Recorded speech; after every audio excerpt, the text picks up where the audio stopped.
How's it going, everybody? This is Maxwell McGee here at EVO 2012. Right now, I'm talking with Shoryuken's own Adam Hart. We are standing right in front of arguably one of the most exciting games here at the show, Divekick. Adam, thank you so much for joining us. Thanks for having me. This is a pleasure.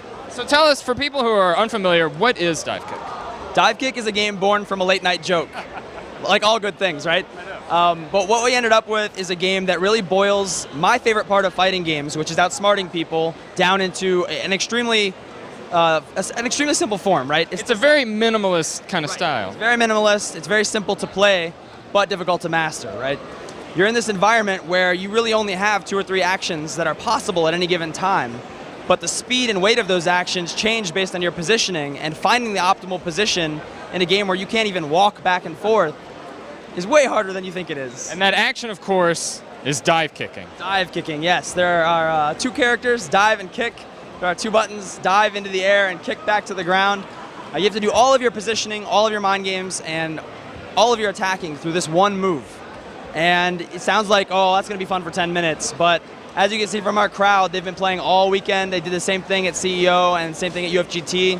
People cannot get enough of the game, and you'll see people in line just talking strategy, trying to dethrone the guy who's got a 30-win streak, and trying to figure out exactly what it takes to outsmart somebody in this game. It's very difficult. I know a lot of the feedback I've been hearing is that this game sort of distills like the most tense, like last seconds of a match down, and that's like the entirety of what it is. It's that very last, like, this guy's got a little sliver left, this guy's got a little sliver left, and they're battling it out. For sure.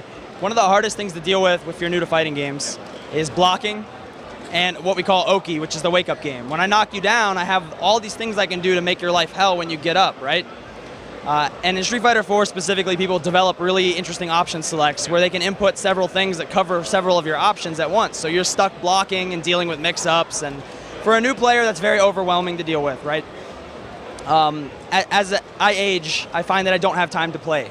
I don't have time to go into training mode and figure out new combos. And especially with the immense volume of fighting games that are out on the market today. Exactly. Even if I want to learn a new combo in Marvel, it's really hard for me to sit down and like actually put the time into it.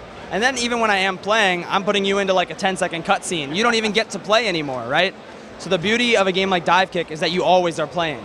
After you get hit, you go right back to the beginning where you're both playing again and you're both trying to outsmart each other again. And it's just all the good part of the fighting game, in my opinion. So, when you were sitting down to develop Divekick, I mean, you said it was born out of a joke. Did you expect it to be like this just one-off humorous thing, or did you know it was going to grow into something bigger? We absolutely expected it to be a one-off humorous thing, but we started to kind of change our mind halfway through development. We started to get the playable builds going. I was tweaking, the speed of things, the height of things, et cetera, et cetera. I brought my first test group in. We only had Divekick and Wolverine playable. I didn't tell them about Wolverine. They played 4 hours with just the 2 characters, and they said, I want to buy this game.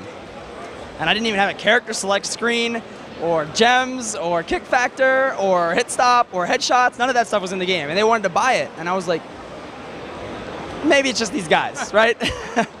Gotta go in for a second opinion, at least. So we bring in another test group as we go, and we keep hearing the same thing. And it's getting us really pumped, right? So we go into overdrive and we start piling in features and graphics and trying to make it look as nice as we can so it's like a real game experience. And when we finally took it out to the public, they were just, excuse my language, they were apeshit over it. Good choice of words. Yes. I was very overwhelmed by the response, and everybody at UFGT came up to me and they said, we want to buy this, you have to release it. You have to release it. I don't know how to release a video game. I've never done this before. How many people are on your team, and how long has this game been in development? It's 3 of us. It's me doing the producing, the design. I'm doing lead QA, and I also did sound design. Okay. My fiance is doing all the artwork. Every asset in the game she drew, menus, everything. And then we've got a programmer. And we've just been working really hard together. We all really believe in the project. And we started last November, but it's been in our spare time, right? It's not like we've been grinding at it full time since then. We really ramped up in the last couple months before UFGT when we started getting all these responses, and we were like, let's really go all out and see what we can do. And I know you guys are trying to make the a retailer release a reality now. Got to get all those R's in there. You guys have a Kickstarter going on right now. Can you tell us more about it? Yeah, you can head over to tinyurl.com/divekickstarter. Yay puns. It turns out it's very expensive to release a game if you want to do it properly. There's a lot of legal fees, especially in a parody game, right? You're going to run into problems there.